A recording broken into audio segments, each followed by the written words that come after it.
What's up, everybody? This is Roberto Lorenzo Ferguson, aka Robert Ferguson. I am your nutritionist. I'm a guy who shares because I care, and today is no different. We are going to talk about something that needs to be talked about. And when I say we, I'm talking about my partner in crime, if you will, the one and only, we call her Hammer Girl, that is Lisa Marie. I'm going to bring her on in just a second, but to set the stage, let me just encourage you guys to like, subscribe, comment where you can. Let us know who you are, where you're coming from. And if you're in any of our private groups, make sure you do a dash at the end of your statement or your question and put your name so I can actually know who it is. You know what I'm saying? Okay. Without further delay, let me bring on the one and only. Yes, Hammer Girl, you get out of line, she will put you back in line. What's up, Hammer Girl? What's going on, Robert? How are you? Oh, what a day it has been. Let me tell you. It's been a good day, Lisa. How are you? It has. It's been a nice day today.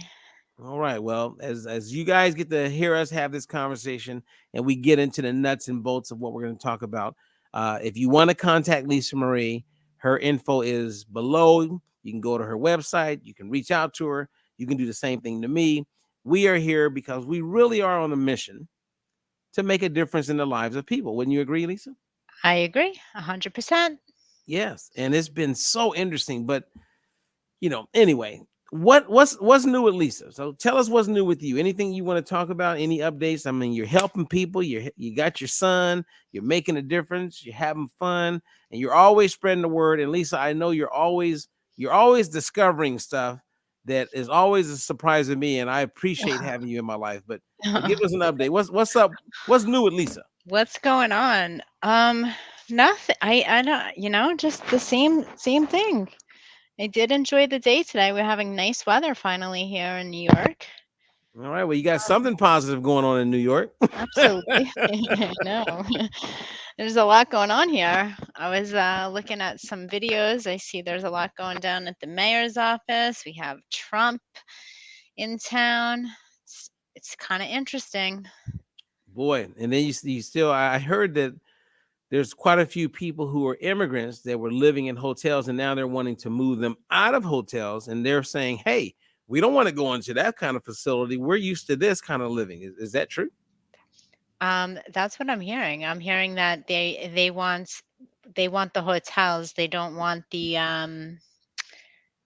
uh what do you call it? Oh I my guess the whole setup, like where they put them in high schools and gymnasiums and all these different facilities. I'm sure. I mean, that's not the same as having a nice, A clean. nice clean hotel, huh? But we Exactly. can't we got so many veterans on the street in New York and but there's I don't know, that whole thing, Robert, gets me. Like, and when are we gonna stand up and fight for our people? And these people are, in there demanding um fancy hotels. Well, hey, I mean, I'll be an immigrant if they let me have they give me a Well, hotel you're room. giving them like a whole bunch of money and everything else too, right? What craziness. It is so crazy. And you know what? What's continues to be crazy. Like every Tuesday, I get with my family and we go online. We do like something like this, like a Zoom. And it's great because every Tuesday it gives me a chance to see my mom and to see my family members. And then we have other people involved, and it's really great. I love every second of it. Um, and they really help me stay grounded because like today I was talking to them about the importance of how insulin circulating in the body blocks the fat cell from being able to release fat and for it to be burned. Hmm. And I had to do it in a way where my goal is for everybody to get it. And I felt like they really got it today. And it helped them really, it put them in a position where they were like, okay, that makes more sense. But then my mom called me out because she pays attention. So if you go back in time, Lisa, and if you read my first books, the first infomercial I put out, I had people eating every 2 to 3 hours. Yep. So you're eating 3 meals a day, and in between that, you were eating a snack, Right. and that was the methodology. And so when I told my mom, Mom, let's keep it to 3 meals. Let's snack maybe once a day. You don't have to, but 3 meals. Mm-hmm. And I said, let's space it out. So my mom was like, well, hold up. And everybody was like, yeah. My mom's name is Brenda. She goes, well, in your old program, you had me eating every 2 to 3 hours. And I said, Mom, I've eaten crow on that. If you do not have insulin resistance, some people can do really well with that. Mm-hmm. Like a lot of people can. And many people who are hearing my voice right now, they lost weight eating every 2 to 3 hours. So you can do it because our focus was at the time primarily on keeping your blood sugar levels from going too high and Mm-hmm. dropping too low. And there's a part of me today that believes that when you're doing that, yes, you may lose weight, but you also may be planting the seed or establish yourself to eventually become insulin It's resistant. resistant. Yeah. So I apologize for that all the time. And I get it.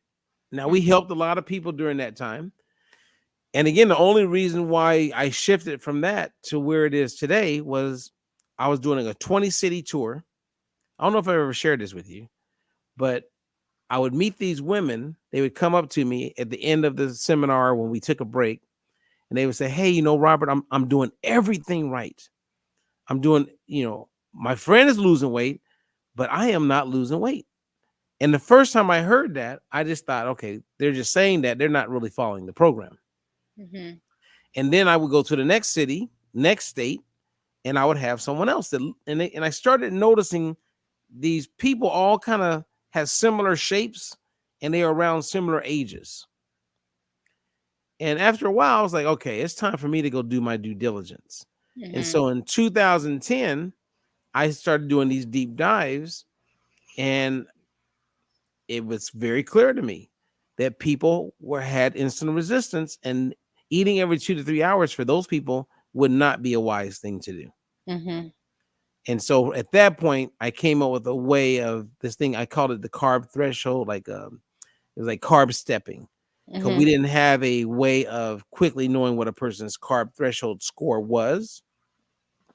And so that was very tedious. I did a whole infomercial. We spent over $1 million putting this thing out there. And some people who are hearing me right now, they're probably going, I remember carb stepping. And eventually, my ex-wife actually made a comment to me one day. She goes, this is really good what you're doing, but it'd be great if there was a way that you could remove any bias. And I was like, what do you mean? She was like, well, what if there was like a formula of taking information from a person, maybe even blood work, and then you could quickly figure out what their threshold was? Then that would make even more sense and it could be quick. Mm-hmm. And she was right. And Yeah. that's kind of how it all started. Wow. So I have to, she asked a question, she made a statement, and the ex-wife actually helped me. And I'm forever thankful for that because it helped me take it to the next level. And that's when we came up with get the fasting glucose, get the body fat percentage. We created an algorithm, and then boom, we were able to identify what level of insulin resistance a person had. Mm-hmm. And that's how we are where we are. Yay. That's awesome. That's awesome. I didn't know that story. Yeah, I should share it more. You should. Because it was a game changer. And then that was around 2011. I got it figured out by about 2014, and now it's been 10 years since then, and here we are. Wow, So that's awesome. yep, that's the story. Not many people know that, but it's one of those things, right? You got to go through the ups and downs. You got to keep questioning yourself, and even to this day, Lisa, and I know you know this about me, but I question myself, and I like to be surrounded by people like you who are constantly asking questions and constantly doing your own research. And so, like, it's a blessing for me to have coaches and friends that I've connected with like you, because we're all wanting to like question, and we all want to keep, you know what I mean? Like thriving to figure out, is there a better way? Right. And And if that there is, we'll find it. Right. That's the real science, right? Is that you have to question, you have to observe, and then, you either, stay the course or, things come in, new things come into light. It's revolving. And never settle. You know what I mean? Yeah. Well, today is that day because we're going to take a step. I saw a program, someone put together a really good video, and they looked at how did we get to where we are as far as the challenges with being overweight, the challenges with every year people are more sick. There's more autoimmune challenges that keep coming up. And so I like this video because I feel like let's play it. Then we can pause it and you and I can talk about it. Those of you who are listening live, you can throw in any questions. But there's a lot to be learned from the video that I'm going to play. And I guess instead of just talking about it, I should just probably hit play, right? Yeah, let's see it. All right, you guys. So we're going to play a little bit of video. And the goal here is to understand the U.S. dietary guidelines, the pyramid. Because when you look at the data, right, if you go back, there's two big moments that I've seen when you look at the history of health, weight loss, weight gain, 1960 and 1980. Right? So like my point, for instance, in 1979, not one adult was diagnosed with non-alcoholic fatty liver. Today, 50% of adults, men and women, are living with non-alcoholic fatty liver. So what took place from 1980 to now? And what took place in 1960 that created these shifts that set us up for what took place in 1980. And a lot of that history is why we're in the place that we're in today. So, as the saying goes, if you don't know your history, what has taken place in the past is very likely to repeat itself. So without further delay, let's tune in. Big here, and it affects all of you. It's the food pyramid, which turns out is a pyramid scheme. The average American now carries 23 extra pounds. Heart disease and stroke will claim the lives of 460,000 American women. Prostate cancer is now the most common cancer in American men. Diabetes. Life-threatening diabetes. Since 1975, the percentage of Americans who have type 2 diabetes has more than tripled. Clearly, the Western diet is taking a toll. This should serve as a wake-up call. We have a growing problem, and the ones who are growing are us.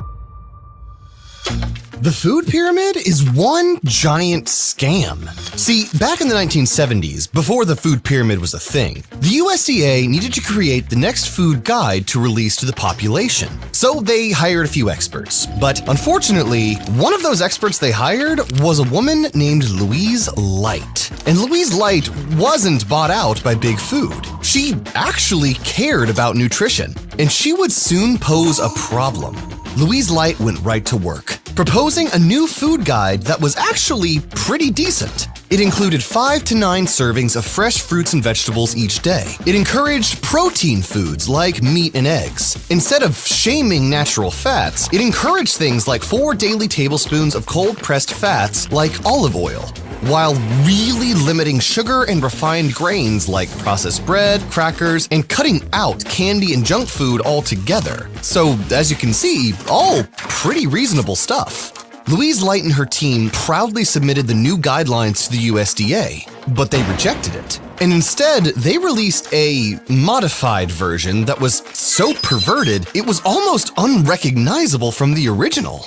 Instead of just 2 to 3 servings of grains a day, now it told Americans to eat 6 to 11 servings. That's up to 13 slices of bread a day, or almost an entire box of sugary cereal. And yes, these recommended grains included incredibly healthy American sliced bread, crackers, and of course, we can't forget about the breakfast of champions, cereal. Food pyramid that we were taught in school about said the recommended amount for bread, cereals, and grains was 6 to 11 servings a day. 11 bowls of cereal a day. 11 slices of bread a day.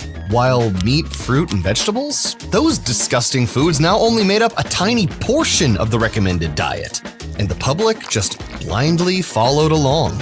This food pyramid was officially introduced to the masses in 1980. It was supposed to be healthier, and yet obesity kept skyrocketing. Look what's happened since 1980. Rise in U.S. overweight obesity coincides with the beginning of the dietary guidelines. In following the food pyramid, a 15-year-old girl can eat a daily menu consisting of a bowl of Lucky Charms with low-fat milk and a glass of orange juice from concentrate for breakfast, cheese-flavored crackers for a morning snack, a cheeseburger on a whole grain bun with French fries and a Coke for lunch, chocolate pudding and grapes for an afternoon snack, and chicken nuggets with a biscuit and canned green beans for dinner. Okay, let's take a break. Okay, every once in a while, you guys, when I pause it, it's because we don't want to run into any copyright problems. So if you pause and we talk about it, then it's allowed on YouTube and some of the other spots. But I felt that was a good time to take a break. Because so what comes to mind with Lisa? If you're sitting at home, because a lot of people would love to be sitting with both of us watching these kind of programs and see what we would be saying based on watching these programs. So I was like, man, look at all those fast carbs, right? Like I'm like Lucky Charms. I mean, and that's what they're recommending now too, right? Like Lucky Charms is like the healthy breakfast. Isn't that what they're saying now? Oh yeah, it's still recommended, but Mhm. but you're right. Like knowing what we know, you see fast carb, fast carb, fast carb. It's like according to the U.S. dietary guidelines. I remember watching Dr. Oz on one of his shows, and he said, and I remember it pretty good, so I'm pretty accurate on this. He said, "Okay, you wake up in the morning, and here's an example of a good breakfast. You want to have some cereal, fast carb. You want to add milk to it, fast carb. Then you want to have a banana, Fast carb. fast carb, with some orange juice, fast carb. Half an English muffin, fast carb." It's like giving me a heart attack. And then they wonder why every year we continue to gain weight. Every year we become more and more sick, like every year. It's And so these crazy. are still the guidelines like right now. And with the new food compass is even worse. Yeah. It's like, like even with my son, when I always ask him, like, when he's at his dad's house, I'm like, so what did you have for breakfast? And he'll be like, cereal. And I'm like, what protein, where was your protein? Like, what protein did you have with that? Now I know he can have cereal, but I don't like that every day, and I'm like, where's your fruit? Where's your slow carbs? I always, and he knows it. Now, what is it like? Could you go to the dad and say, "Hey, or is that speaking to deaf ears?" No, his dad is actually very good, and we have a very good co-parenting relationship. So, I think, I was actually thinking about this and kind of giving, my little principle, with proteins, fast carbs, slow carbs, and showing him, I haven't taken the time, I guess. I don't like to interfere too much, but when it's like cereal every day, like it starts to give me like that, like, so Oh, I get it. I grew up sugar bears. I mean, do they still have sugar bears in the grocery stores? I don't know. We don't even go to this. I don't even have cereal in my house. No, I don't either. Well, it's funny. I was talking to my daughter just the other day, or my little Faith, and we were driving, and I said, "Hey, what did you have for breakfast?" And she goes, "I had cereal." I go, "What? What kind of cereal?" Because I never buy them cereal. And at one point, I used to make them like malta meal, and we would have different hot cereals in the morning, but they never got into that. Now, I did introduce them to Fruit Loops Hmm. because when I think of my childhood, Fruit Loops was something that reminds me of my childhood. Yeah, and Golden Grams, that was Oh like yeah. another one. But I loved Mm. when they were soggy. Like I didn't like them crunchy. I liked them soggy and soaked with the milk. Oh man, I'm telling you, like I have moments, and I've shared that I actually have done videos where I'll go buy Fruit Loops, and I'll have a moment because more of the childhood memory. You know what I mean? Yeah, yeah. But when I buy, so for those of you who are giving me a hard time about Fruit Loops, whenever I buy it, which is probably once every couple years, maybe, I usually will get like a Premier protein shake or an Atkins protein shake, like a liquid one. And instead of using regular milk, I would use that. And I've had many clients do that, and it actually helps keep the blood sugar levels from spiking too high. Yeah. But it's still cereal. It's not my go-to. I'm just letting you guys know that hey, I'm human. I'm like everybody else. I have childhood memories, and sometimes, depending on where I'm at, I will go and eat something that is not something I would recommend to others. But it's my childhood moment, so let me have it. Mm-hmm. Okay. All right, let's keep it going. You ready? Yep. Fat ice cream for dessert. Why? Because the food pyramid was never about your health. No. According to Louise Light, the food pyramid was sold to the highest bidder, and that highest bidder was the grain industry. Our federal dietary guidelines, the official government advice for how we should all eat to stay healthy, tell us to limit saturated fat to just a couple of bites a day and make carbohydrates more than half our daily calories. The first dietary guidelines recommended 50 to 55% of your calories are supposed to come from carbohydrates, mostly grains. Since the 1960s, the American Heart Association has been saying saturated fat is detrimental to cardiovascular health. You need to get it out of the diet. I was astonished to find that there simply was no evidence. What is the evidence? A big, big zero. Many people associated with the American Heart Association had been advising people to consume margarine that was loaded with trans fat, although lower in saturated fat. As it turns out, people who had more trans fat in their diet had higher rates of heart disease and diabetes. What we told people is to get off a possibly unhealthy fat called saturated fat and replace it with a fat that we subsequently learned actually does give you heart attacks. Every 5 years, the government reformulates the dietary guidelines for Americans. And we looked at the panel that pulled it together, 11 people. 6 of the 11 had financial relationships with the food industry. When a kid is pulling his tray down the school lunch line, see federal policies in action. There are burgers topped with cheese, the milk is heavily subsidized, but the vegetables and fruits, a little bit harder to find. And this is because the government contracts are going to particularly the meat producers and other producers as well. It has nothing to do with the health of the children. It has all to do with the financial health of the big agribusiness entities. Welcome to Evil Food Supply, and this is the giant scam that is the food pyramid. Watching the footage of the 50th anniversary of Apollo 11, I was struck by how not fat everyone in the crowd was. We looked like a completely different race of people. I think the food pyramid is great if you're standing on your head, because you need to turn that pyramid upside down. You can't be serious. That would put butter and fat at the top of the damn food pyramid!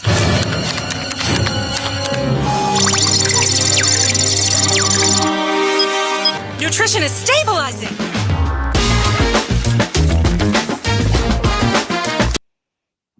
Okay. This is a great video. It is. Like Louise Lice. So the lady that they recommend, I knew she was a registered dietitian. And she literally, the way we actually do fat burning meals with Diet Free Life, Louise Light would have said, that's a good program.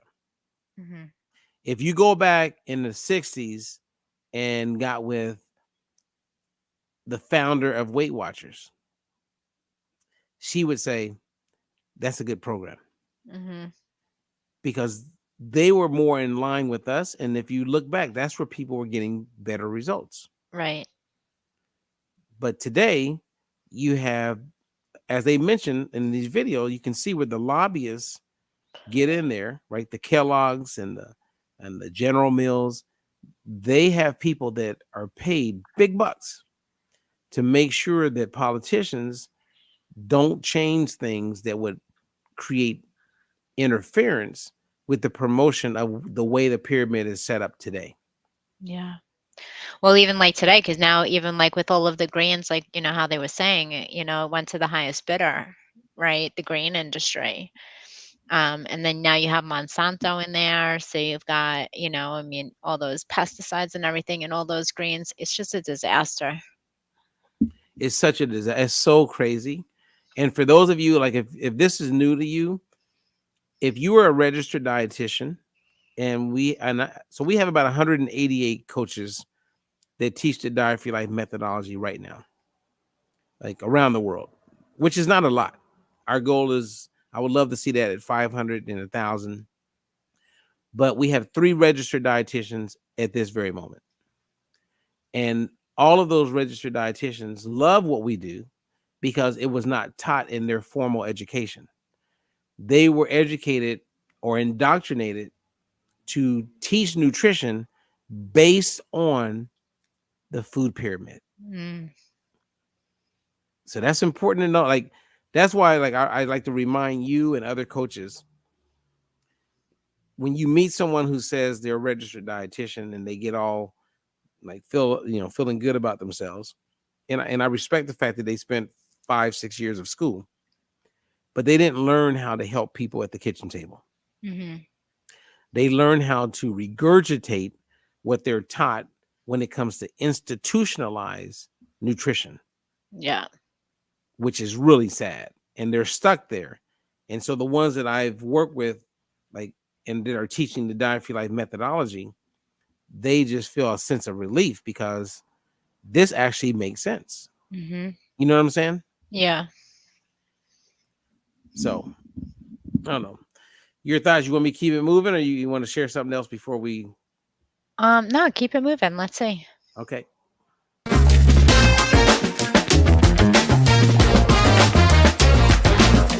One of the ways big food spreads its lies and propaganda is through the mainstream media. Oat milk. Oat milk. Oat milk. This is oat milk. And if you want to easily be able to cut through all the lies and get to the truth, then you gotta check out Ground News. It is the simplest way to get your news without being influenced by big media. On its website and app, you get a quick visual breakdown of the news outlets covering a story, alongside their ownership, general bias, and factuality. For example, recently, McDonald's laid off people, but depending on the headline you read, you would have come to a completely different conclusion. The Wall Street Journal's headline goes, McDonald's cuts pay packages for some employees, while the New York Post's headline reads, McDonald's lays off hundreds, cuts pay for workers, closes field offices. But thanks to Ground News, we got to easily see the whole picture. You can also see how reliable the news outlets reporting on a story are with their factuality score, and who's actually pushing the story. Are independent news outlets pushing it, or giant media conglomerates? If you're a fan of this channel, you're gonna love Ground News. And for a limited time, they're giving you 30% off their Vantage plan when you go to ground.news/evilfood. That's 30% off for going to ground.news/evilfood with the link below. Thanks to Ground News for sponsoring this video.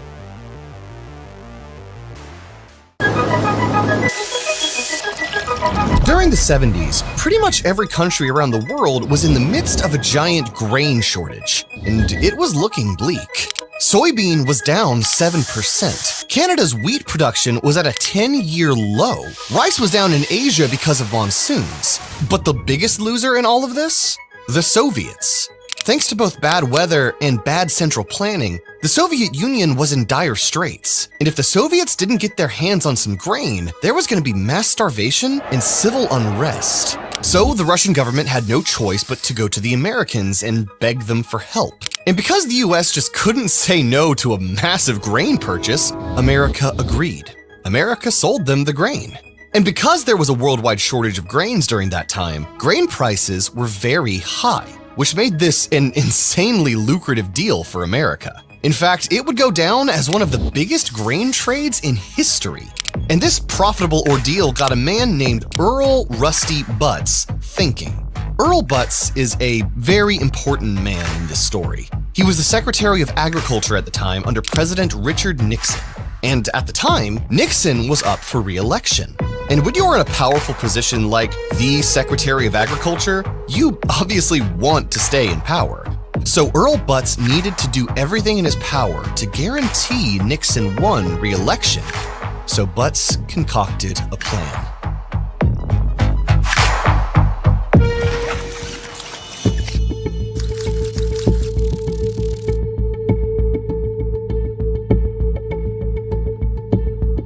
One of the most powerful political bases you can get on your side as a politician are the nation's farmers, the people that grow the nation's wheat, soybeans, and corn. He knew that if he could earn the support of the farmers, the presidency would be in the bag. And as the Secretary of Agriculture, Butts was in the perfect position to make them very, very happy. At the time, the grain market in America was actually pretty regulated. There were production limits and very strict policies that had been in place since the Depression.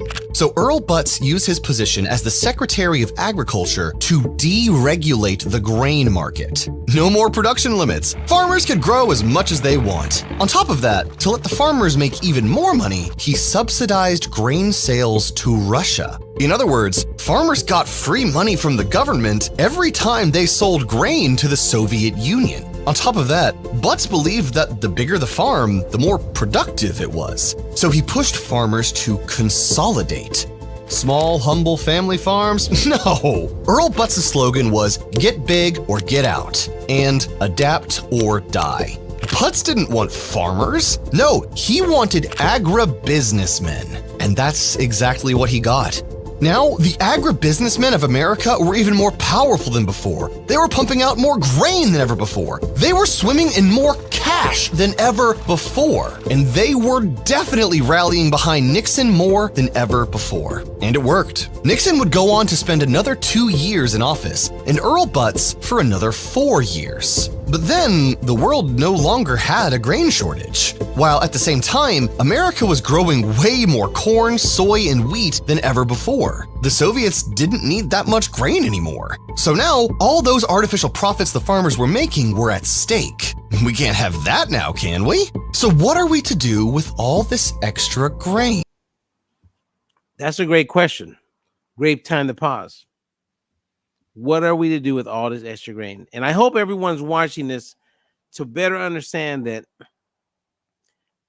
politics plays a huge role in how certain foods are recommended to you. And when I say institutionalized food, whatever is recommended based on the dietary guidelines, if you find yourself in an assisted living facility, and I have clients that I work with before they went to assisted living, and I have clients that are now living in assisted living. They're paying a ton of money, and yes, they can cook their own food. They have their own individual rooms. They can also go out to eat on their own. But when you're on a fixed income, and it's a fixed income, you don't want to just go out to eat every day, because your lunch, your dinner, they're paid for. It's part of what you're paying. So you're going to eat the food that they're making available, which are all dictated by exactly what you're saying here as far as institutionalized food. If you find yourself in prison, God forbid, that's institutionalized food. So if they're going to be pushing seed oils and all the things that we know aren't helpful, if you're there, that's what you're going to get. If you're in a hospital, for any of you guys who have been in a hospital, they are regulated to provide you with institutionalized food. That's why people, when they're in the hospital, they go, oh, the food is horrible. I hate the food in the hospital. If you're in college, if your kids are in school, that's institutionalized food. They all are bound to provide food that fits with whatever the dietary guidelines are. If people can get that, Lisa, that says a whole bunch of why we're in the situation that we're in. Yeah. Because it even goes further. When you go to the store and you look at all the foods on the shelves, the foods that are there they design those foods to meet with the U.S. dietary guidelines. So even though you're buying food there, is not designed to give you food that's based on what you believe would be helpful. It's based on, they create foods based on what the government says the guidelines should be. And whenever you look at a product that says heart healthy, then the government has handed that over to the American Heart Association to tell you what would make it heart healthy. So if they say it has to have only this much saturated fat, and it has to have this much dietary fiber, it has to have this little added sugar, whatever those guidelines are, which is institutionalized, companies will create the serving size and create the food to fit those guidelines so they can market it the way they market it. And most people don't know all of that. So when you don't think that the U.S. dietary guidelines are playing a role in the foods that we eat, well, you better wake up, because they do. I was just looking at the American Heart Association. It says, eat an overall healthy dietary pattern that emphasizes whole grains and products made up mostly of whole grains. And then it goes into the healthy sources of protein and plants and non-fat dairy. Unbelievable. Mm. Unbelievable. And the hypocrisy around this is crazy, right? So if you look at whole milk, which when I was a kid, up until maybe, I don't know, I guess early teens, if that, we only drank whole milk. And I remember coming home and my mom had bought low fat milk. So this must have been around 1978, 1980. And I remember like pouring a glass of the low fat milk, or 2%, whatever it was. And I drank it. I was like, what the hell is this? Because I was used to whole milk. See, I like that. You like what? I remember when my milk got switched out from the whole milk to the 2%. And I mean, I never liked dairy as a kid. I did not like milk. I would be the one sitting at the dinner table like forever trying to finish my food or, drink that milk. And then when there was like the 2%, it wasn't as thick. I think I just didn't like the consistency of the milk. So you didn't like the whole milk? I didn't like any milk, but if I had to drink it, I would rather the lighter milk, which was like the 2%. Okay, and I get it. I totally get that. And I remember leaving whole milk out. But here's two things to know about whole milk compared to all the other milks. People who drink whole milk are significantly leaner than people who drink alternatives. Mm-hmm. Like they've done many randomized studies, epidemiology like studies, where if you drink whole milk, you're less likely to be overweight compared to if you drink 2%, 1% non-fat. The other thing is when you look at the insulin response of milk, whole milk compared to non-fat milk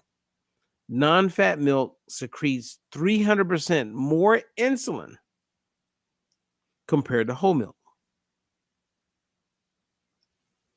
Think about that. Wow.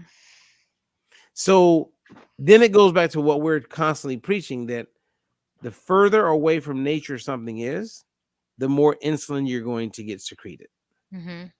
Right? So if it's 2%, 1% non-fat milk, you're getting way more insulin being secreted compared to whole milk. Now, it gets really weird when you start looking at who really would benefit from not drinking milk. I know African Americans, over 70% of every black person you meet is lactose intolerant. So if there's 10 black people in the room, 7 of those people will not benefit from drinking milk. Yeah, that was me. That's why I But didn't they drink it anyway. Ugh. Right? And if you look at Caucasians, it's about 50%. Right? So we drink it, and there's a lot of people in Iowa right now and Indiana that are going, I was with you guys until now because I drink my whole milk. I'm not saying don't drink your whole milk. I'm just saying that the data is what it is. And my whole thing is the government got involved and they started shifting things around. And that's why we drink and eat what we eat. But the people who are drinking something closer to nature or eating foods that are closer to nature, they don't have the same problems as people who are drinking alternatives and eating these things that are far from nature. Yeah. You know what I mean? Like who ate ground beef, ground chicken I mean, people didn't even really start eating chicken until the 60s. Chickens were like for having eggs. We ate eggs, and they would eat a chicken when it wasn't producing anymore, um, or maybe a special occasion came up. But we weren't eating a lot of chicken, and we definitely weren't eating a lot of turkey. I didn't know that. Yeah. So today we eat way more chicken and turkey than we ever have. In 1900, no one was, hey, we're going to make some chicken tonight. That was not part of the conversation. We were eating more pork, more beef, and we didn't eat ground beef. Like if you go on Google, when did they come out with ground beef? Let me look. That came before ground turkey. Oh, And yeah. you see what I mean? Like that's all part of the Industrial Revolution. Whereas if you ate a steak, we know that if you eat a steak has never been deconstructed. It's still in its same original state from when they cut that cow. But when you do ground, that could be scraps of a whole bunch of different parts of that cow and then put together to make a patty. Let's see. So There's different things on that. Genghis Khan in the 12th century. It's disputed though about that, but I am seeing like minced beef beginning in the 15th century. Minced beef was a valued delicacy throughout Europe. But then let's see the history here of minced beef. So would minced beef be ground beef? No, I guess not. But I think that's just like where it started. Let's see. Right, because you had to create technology. You had to have a way to ground something. I mean, it's not like they're going to get a knife during that time and to cut it up into ground beef. Oh no. You know what I mean? Like the advancement with machinery put us in a position where you could ground beef and ground turkey. Yeah, so the term hamburger, right? So that's ground beef, derives from the name of the city of Hamburg in Germany, known for exporting high quality beef. It first showed up in print in 1834 in America on the menu at New York's Delmonico restaurant, where the chopped and formed hamburger steak was a prominent item. In the late 19th century, Dr. James Henry Salisbury used chopped beef patties to cure Civil War soldiers suffering from camp diarrhea. Dr. Salisbury advocated eating cooked beef 3 times a day for a healthy constitution. The term Salisbury steak appeared in print in 1897, and the seasoned and broiled patty is considered a forerunner in the modern hamburger. Then came the bun. So and the bun didn't come for a while. Right? Because Yeah, I it know says that the story behind the introduction of a bun isn't quite as clear. Brothers Charles and Frank Menchie's claimed credit for its creation when they ran out of pork sausages at the Erie County Fair in 1885 and substituted beef in their sandwiches. Enthusiasm for favorites really took off. Let's see. Enthusiasm for America's favorite sandwich really took off at the 1904 St. Louis World Fair. And then in 1912, the hamburger reputation as ground beef. So it was like 1912 when like ground beef, it looks like really kind of started here in America. Okay, so in your short research right there, that's relative. I mean, that's a little over 100 years ago, Lisa. Mm-hmm. Same as chicken. Like a lot of what we're eating today was never part. It's kind of like salad dressings, right? I have a recipe book that's dated 1895, and when they mention salads, there's no lettuce. There's only like vegetables, and they use like heavy cream, like whipped cream, like more like fat. Yeah. And you ate it with that. There was no salad dressings. I Right? remember you telling me about that book. I want to see that book. Actually, I'll forward it to you. I have a copy of it. Mm. And when you go through it, there's over 300 recipes in there, and we just ate real food. Yeah. Right? There was no salad dressings, and if like you could actually do a seminar and have a strong debate on this where you could say salad dressings today is one of the culprits for why people are overweight and have insulin resistance. And I say that because in 1900 there was no salad dressings. Yeah, I mean, and now they're just filled with all of the seed oils too, Right. Because the seed oils, Procter & Gamble came out with Crisco in 1911. Shortly after that, you started to see more and more of them. Margarine came about. Then soybean oil came about in 1965. And today we consume more. The number one consumed edible oil today is soybean oil. Today. Yeah, I have a client that she eats out a lot. Like she doesn't really have she's moving around a lot, so she's living at mostly hotels and stuff. And she's very aware of like all of these seed oils. Like she'll always ask them like, what are you cooking my food in? She'll always ask for butter or olive oil as opposed to the seed oils, because she said it's in everything, and she notices it right away and how she feels and how she reacts to it when she has it. But she's always asking, like, if she's having a steak, what are you cooking that steak in? what are you cooking this in? And what's in that salad dressing? She's always asking because she doesn't have a choice. She can't cook much at home. Oh, And I good for give her her. props for doing that. Good for her. It's funny. My daughter, my 16-year-old, she makes steaks. She like I'm not the guy that looks at every like the cost for everything. And so we go to Trader Joe's and I bought her. I said, "You want a steak, sweetheart?" I just bought it. I didn't look at the price. I'm not saying this is a good thing, everybody. I'm just telling you. So she gets, I get my little daughter a little steak, and she cooks it herself. Like she really likes to cook, and so it was like $19. She picked herself a good steak at Trader Joe's. Well, trust me, I got a text message from her mom going, "I can't believe you bought our sister." She got the grass-fed organic.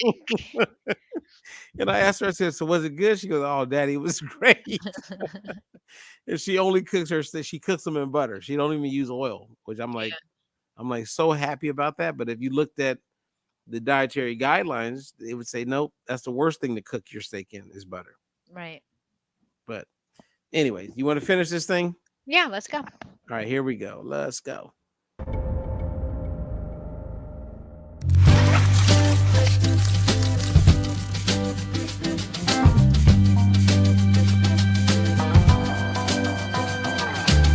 For a strong body and a bright future, serve your family Nabisco shredded wheat with improved wheat protein. As one of these agribusinessmen at the time, with the global famine unfortunately waning off, you needed a way to convince the American public to eat way more grain than ever before. But one pesky little thing was getting in the way: meat. Americans were just eating too much of that disgusting meat that humans have been eating for hundreds of thousands of years. Meat that contains all the nutrients you could ever possibly need. So how are you going to convince the entire population to give up meat for a diet of white bread, pasta, and cereal? Well, conveniently, heart attacks were a nationwide epidemic at the time. In the 1970s, middle-aged men were starting to develop heart disease at rates never seen before in history. And cancer, which used to be pretty rare, was also becoming more and more common at the time. And instead of blaming these diseases on all the chemicals that got pumped into the air and water at the time, or the recent popularization of processed foods, you had the perfect culprit to blame heart disease and cancer on: meat and saturated fat. Saturated fats are the fats in red meat, eggs, and milk. Enter the diet heart hypothesis. The diet heart hypothesis was created by a physiologist named Ansel Keys, another important person in our little food journey. According to Keys, the reason why so many men were suddenly keeling over with heart attacks wasn't because of cigarettes or high-stress jobs or processed foods. It was the cholesterol in all that horrible saturated fat they were eating. Keys claimed cholesterol, saturated fats, and meat was literally transforming into a sticky cream of wheat-like plaque in the arteries of the heart. And apparently, the more of this plaque someone had in their arteries, the higher their risk of heart attack. But that was all a lie. Even though other studies came out showing that saturated fat isn't the biggest cause of arterial plaque, and that plaque is mostly made of calcium, the people still went wild for the diet heart hypothesis. Seriously, everyone was falling for it. Now, everyone thought that animal fats were just as bad as smoking cigarettes, and the agribusinessmen loved it. Big government and big agriculture had successfully duped the public into thinking that meat that humans have been eating for hundreds of thousands of years was now all of a sudden gonna kill you. But seed oils and grain-based processed foods? Nope, that's A-okay. Now, grain manufacturers could peddle their dirt-cheap grain-based products as miracle foods that could save lives. Don't you know that it's worth every treasure on earth to be young at heart? For as rich as you are, it's much better by far to be young at heart. A healthy life is a happy one. Make Mazola part of your healthy diet. Mazola is 100% pure corn oil, low in saturated fats with no cholesterol. Okay. Let's just pause this for a brief second. Guys, everyone who's watching this is how it all started. They do commercials. If you're watching it, and I get it, your mom wanted to be healthier. You want to be healthier. We all want to be healthier. And the commercials are so convincing. The same as the commercials for Ozempic right now. And for Wegovy and Zepbound and all this. They're so convincing that you watch it.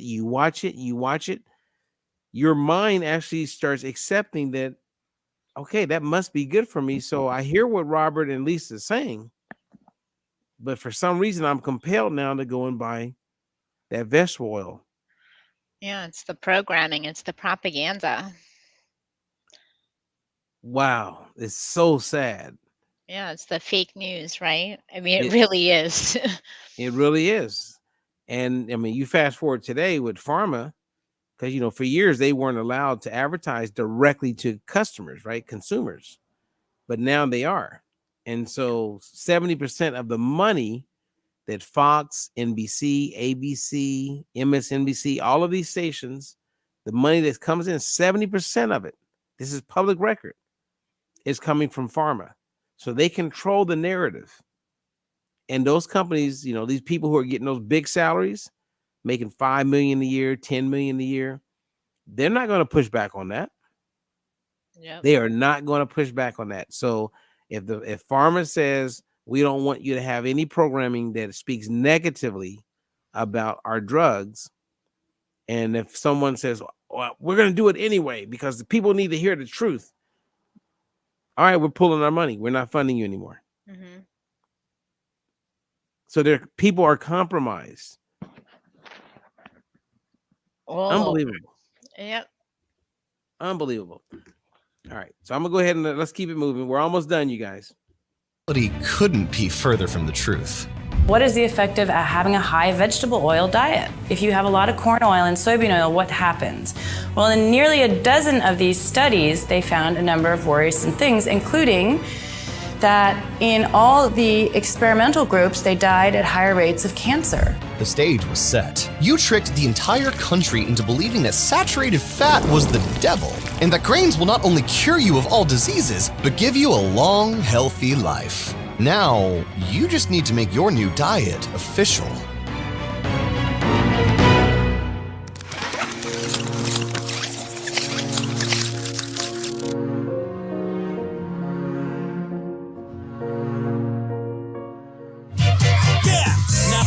Fun, but it's more than treats. Hey, look at mama, I watch what I eat. Give me 5 food group. Give me grain group for energy. Fruits and veggies for vitamins, please. Meat group for strong bodies. Milk group for bones and teeth. Eat the others only sparingly.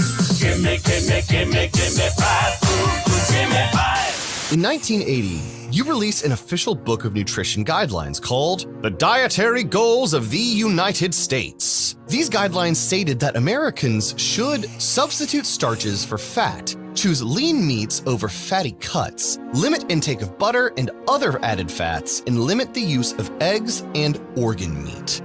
Wow, how convenient. Don't eat fatty cuts of meat like ribeye, one of the most nutrient-dense foods in the world. Don't eat organs like beef liver that are even more dense in micronutrients. No, feed yourself and your children basically the equivalent of animal feed. And because of these new food rules, school cafeterias would have to serve more grains at lunchtime, including things like pizza and brownies to meet the grain requirement. And hospitals would have to give their patients 6 to 11 servings of grain per day, you know, to make them healthy and strong. Although not in the shape of a pyramid yet, this would be the foundation of the food pyramid we all know and love. And yes, when you first released these new guidelines, people definitely complained. Health professionals said that the guidelines were pure pseudoscience. And the meat industry did everything they could to get meat back into the picture. When you released these guidelines in pyramid form, the meat industry forced you to change their section from red to purple because they were afraid that the color red would scare people away from eating meat. And you gave them what they wanted to a degree, but you never shifted from grains and carbs being the bedrock of the American diet to this day. Plus, you couldn't take out grains even if you wanted to, because refined grain products like white flour, breakfast cereal, corn oil, and high fructose corn syrup are America's most lucrative foods. Take away Coca-Cola's precious corn syrup or Nabisco's white flour, and these companies will lobby you into the ground until you turn the tables back in their favor. You'll never be able to remove grains from the pyramid. But Americans shifting to grains led to one bad after effect.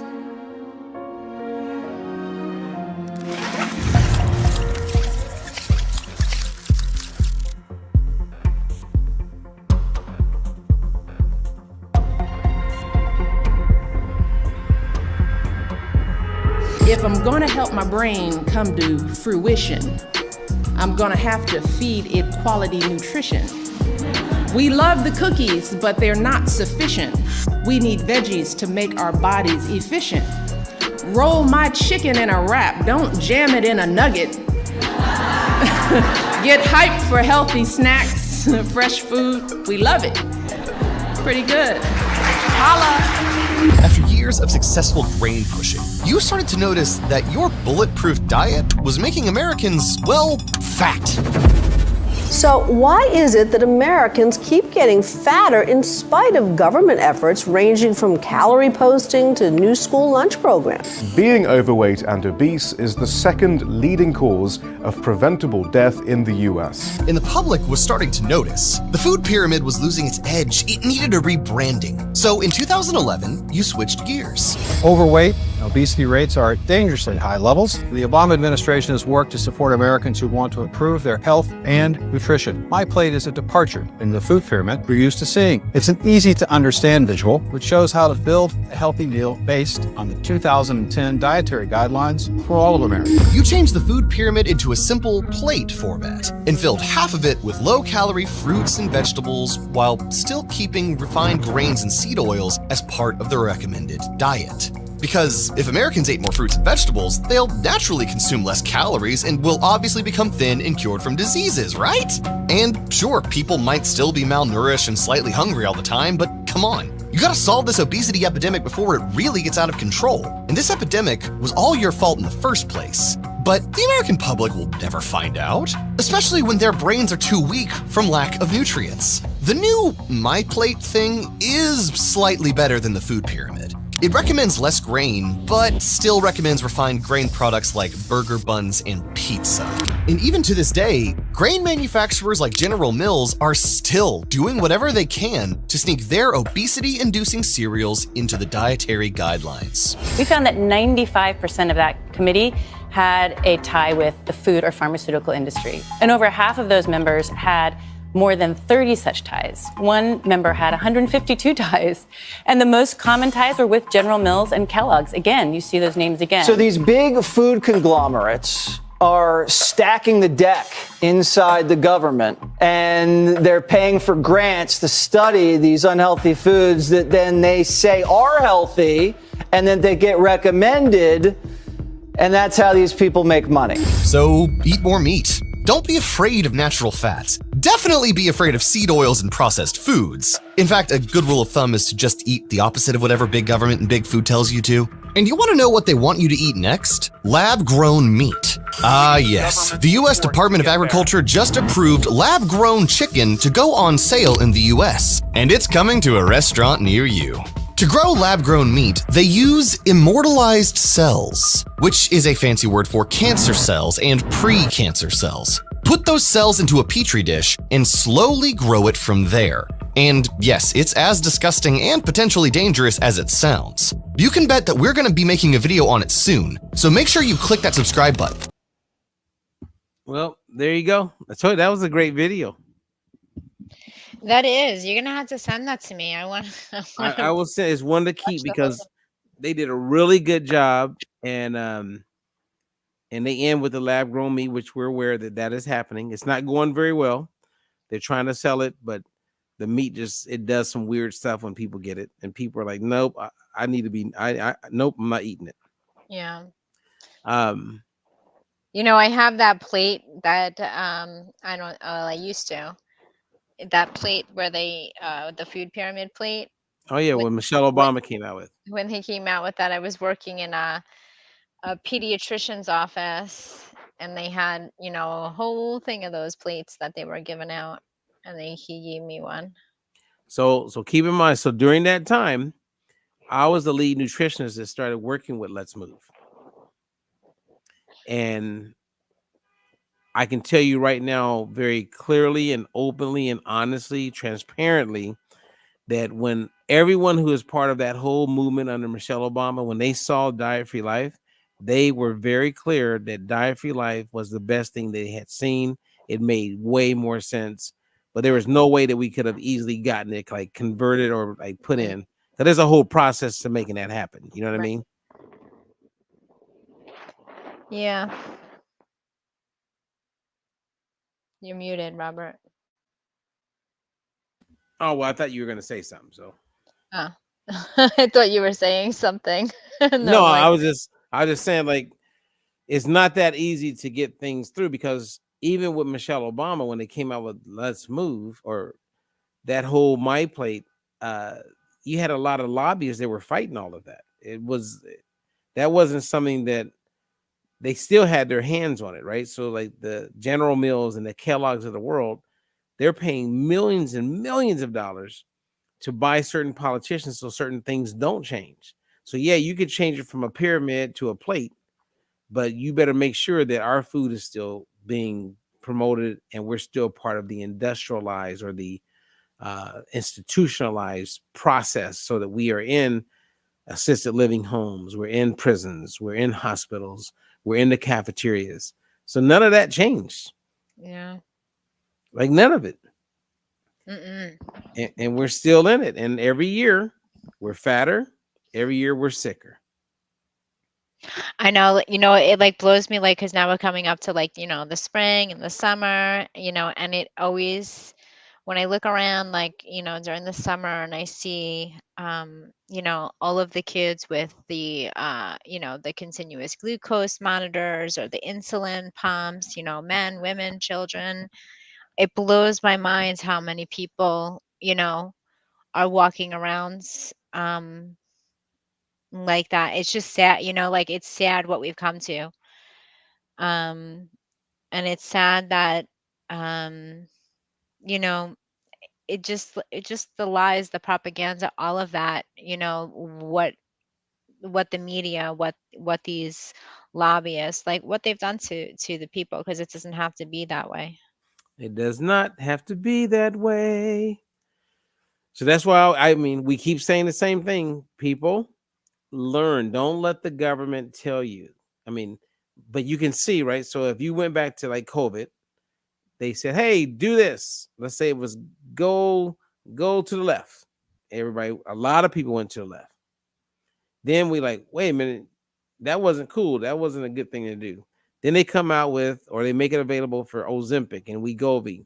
You get a whole bunch of people on, all right, go to the left. And a lot of people are jumping on those drugs. Yeah. So every time it's like we're not learning from whence we come. I think we got to start. I think maybe we need to go start with the kids. I think we need to, like, educate this generation of kids so they don't they don't fall into that. Kids pick it up a lot faster. They're And not they as do. brainwashed, They do, but they catch them early. Like Coca-Cola learned that years ago. Yeah. And now when you look at TikTok, if you go on TikTok and just really watch, you'll see people making all kind of different foods. It looks great. And they're indoctrinating kids to buy certain foods. I mean, I see it. I'm experiencing it with my own 2 daughters. They'll say, "Hey, Daddy, can we go buy this?" I go, "What are you doing? What are you making?" "Oh, I saw it on TikTok." It's like all these things on TikTok. And at least my kids are aware that sugar is not their best friend. They hear me talk about seed oils all the time. They're like, "Well, what do you think about this, Daddy?" And then they get to hear me talk to clients, right? So I'll be driving in the car and I'll have a client on speaker, and my kids are sitting there and they can hear it. So it's not just me. They're hearing me talk to people who are saying, "Man, I'm so happy. Man, my weight is down. Man, I'm off of this medication. Man, I'm off of that." So they get to hear it. So, and I'm doing that on purpose because I'm also indoctrinating them. You know Right. what I mean? I want them to hear what other people are experiencing so that it gives more validation to what I'm trying to teach them. Right. So anyway, that was the end of it. So do you want to jump to, I mean, we went over an hour. We don't got to go to Telegram, but we can go there for 10 minutes and say hi to everybody. Yeah, we could say hi. All right, you guys. So thank you guys, everybody who listened in. And we're going to go to Telegram. Lisa Marie will give you the word. And if you came in late, go back and just watch the whole thing because that was I feel like that was a good show. And we share some things to help you understand why so many people think the way they think. They have just been indoctrinated. Yep. All right. So join us over on Telegram. The link is below, and you just join the channel, and then click that join button up at the top on the right-hand corner, and finish the conversation with us. Yeah. So come on over there, Cindy and Sandy, and Colleen let's girl. talk Marilyn. Let's talk crap. All right. We'll see you guys I'll over see you there. there. Okay. Bye-bye. Bye.